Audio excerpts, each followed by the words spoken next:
ready to drink some beer. Yeah, let's have some beers. One of our home away from home.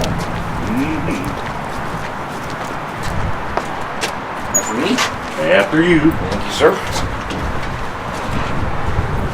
What are you gonna have for your first frosty one tonight? I love the Friends on Life. Myers Court is always good.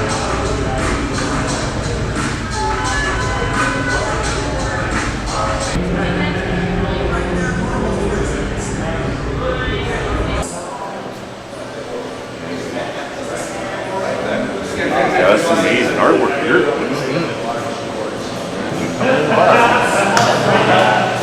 Over here then. Start in here and then I'll check out the wall in the wall.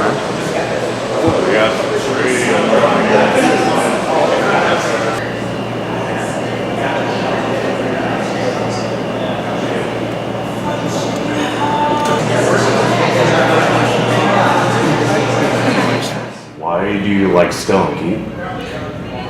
Primarily for the beer, the craft beer and different things that they do here, and also the people that run it and the other customers that come in. It's almost like a family environment where everybody knows each other, and I like when they know each other and everybody talks to each other, and it's like almost like a family place.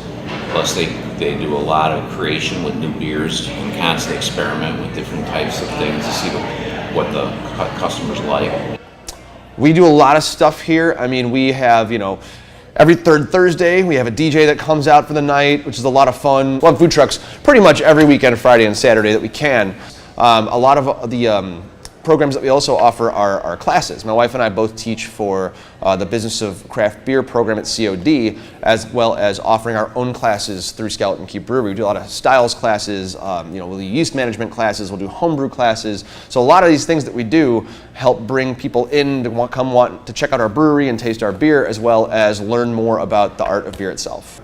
So the idea behind Skeleton Key is the idea of one key that can open many different doors.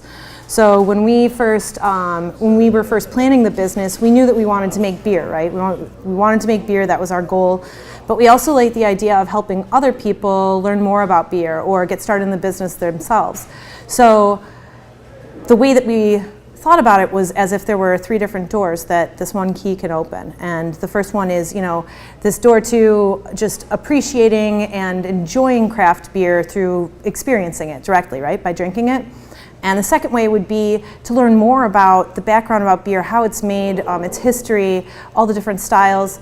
So this educational component, this learning, would be the next door. And then the third door is our incubator program, where we actually bring somebody, 1 or 2 people on at a time for 12 weeks. And they come to the brewery and work with us every single day that they can be here. And so that by doing that, we help open the door to their future in beer. So perhaps them opening their own doors. The recipe process starts with ingredient selection. So we'll figure out, typically, depending on if we're looking for a specific style or a specific flavor that we're looking for, we will design the recipe around that. So we'll select the malt that we want to sort of be the backbone for the beer. And then and then we'll sort of go from, if we want it to be hop expressive, yeast expressive, more malt forward, and then we'll sort of build on top of that malt backbone, basically adding either a large amount of hops if we want a lot of hop expressivity, or dialing that back if we want the malt to be up front. We'll select a yeast that will either be something that is sort of clean and lets those other elements shine through, or a yeast that expresses itself as well, depending on the style of beer. So we'll select those ingredients, we'll bring them in here to the brewery, we'll put all of the malt into the mash lauter tun, which is the first vessel in the process. So we basically fill a big vessel up with a bunch of grains, put a bunch of hot water in with it, let it steep for about an hour, and what that's doing is basically extracting all of the sugar from the malt, as well as activating enzymes that basically take the starches that are within that malt and turn them into simple sugars. It's also pulling out the color that eventually leads to the color in the beer. Once that's done, we run it over to the boil kettle, where we'll boil it for an hour, and that will do various things. It will condense the liquid, so it'll take a certain amount of liquid, say 17 barrels of liquid, 500-600 gallons of liquid, and we'll boil that and condense that down to about 460 gallons. So we're concentrating flavors, as well as in that process we're adding hops at that point. So that brings the hop alpha acid isomerization, which brings the bitterness into the beer and brings the hop flavor into the beer. And then once that's done, we run it into a fermenter. We throw some yeast on top of it, and we let it sit for a week or two, depending on the style of beer. If it's an IPA, we might add some hops at that point. We might adjunct it with other things, fruit, coffee, whatever else. And once that whole process is done, we'll carbonate it, throw it into kegs, and start pouring it. What would your favorite beer here be? That's a good question. I mean, they have so many good ones. It's almost hard to pick a favorite. Probably one of my all-time favorites is the Migratory, because they continually make that, because I like the coconut flavored, but I like the variations of that they do on it. And then one of my all-time favorites probably has always been the barrel-aged race car.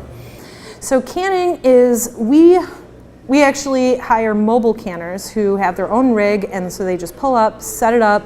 The first thing that they have to do is they have to sanitize the entire thing, because once beer is in the package, if there's anything in there that's unsanitary, it's going to spoil that beer, right? And the whole point of a can is to keep the beer as fresh as possible. So they sanitize the whole rig. They have all of our cans there that already have the labels on them and everything. They have no top on them, and they load those in through one hopper and load the lids in through another hopper, and it gets hooked up to an air compressor and some carbon dioxide, because you need carbon dioxide to get rid of the oxygen out of the cans before you fill it with beer, because oxygen makes beer go stale. So they set all that up, and then they just start running the cans through the line.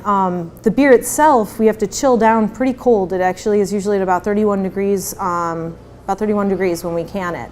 So it has to be very, very cold. That way you minimize the amount of foam that's produced, because obviously if it foams up, you're going to lose beer. How long have you been coming to Skeleton Key Brewery? Oh, probably about a year and a half or so. They've been open 2 years. We found out about them actually you told me about them, and we learned about them from you and a friend of yours. So right, first David told me about it. Mm-hmm. What would you say you like best about Skeleton Key? Oh, what I like best? The environment with the people. I guess that people really make the environment. I mean, there's so many bests about it. I mean, it all comes together like full circle. Like the beer, the people, the environment.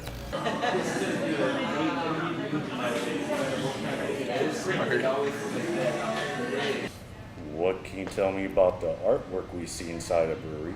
Well, the artwork we have done in the brewery, like our big mural, is done by my brother-in-law, Matt. He is a great artist, and he did the big 16-foot high mural in our tap room for us. He also does some of our t-shirt designs, some of our can label arts, some of our bottle label art, so he helps us out a lot with those things. Beyond that, anything else you see in our place that's framed on a wall is generally just something that me and my wife have bought and collected over the years and have been looking for a place to put it up. And finally, when we opened our own brewery, we had a place to put up all the posters and stuff that we had for so long, sitting in a box in our closet.